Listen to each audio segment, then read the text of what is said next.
Hi friends! So I'm from Wisconsin, where we put cheese on our heads, cheese on our money, cheese on our cheese. I even come from dairy farmers on my dad's side, so at this point what runs through my veins is just liquid Gruyere. I don't tell you this to upset vegans. I still love you vegans. I just tell you this because I didn't realize just how much of an impact moldy milk has had on my life. So you know when you had to sell magazines or candy or wrapping paper in grade school as a fundraiser?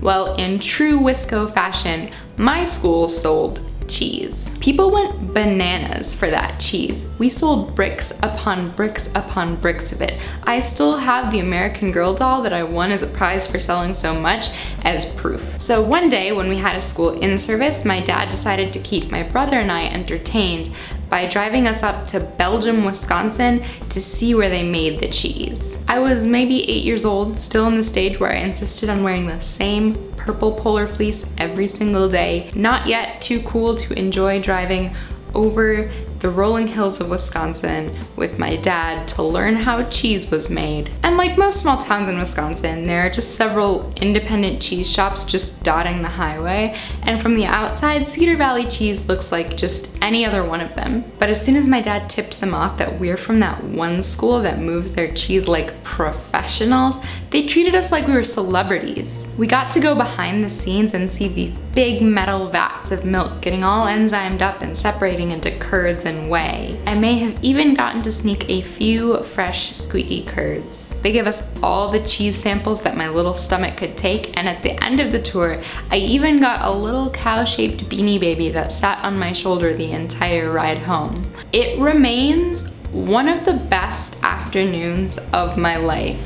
And it was only one of the first times that a cheese-related incident gave me comfort. Like when I'd first considered moving to Seattle and went out to visit, a little bit rattled in the SeaTac airport on the way home, I spotted a local cheese kiosk with a sign on the counter that said, "What are cheese curds?" It was a massive dose of culture shock to me. Like, what? There are people who don't know? There are people in this world that have not experienced nature's freshest, squeakiest, most perfect form of cheese. I couldn't stop laughing, and yet the thought that there was a place where I could get fresh cheese curds made it start to seem like this was a place I could actually live. And a couple of weeks ago, when I was having panic attacks over cacti, I found a Nevadan franchise of a Midwestern fast food chain that sells greasy, deep-fried Wisconsin cheese curds. They're not like squeaky fresh, but for the next 5 months they'll do. You know, it's like how Lorelai Gilmore has that thing with snow, that whenever it shows up, something wonderful happens. That's what it's like for me, except cheese. So I wanna know in the comments, is there any kind of food that is somehow inextricably tied to your identity? And if you liked this video, you can consider subscribing if you're so inclined. You can also find me on all my social medias in the links below. And if you're gonna be at VidCon, come to the Women on YouTube discussion on Saturday. I will be one of the moderators and I would love to see you there. All right, see you next week. Bye.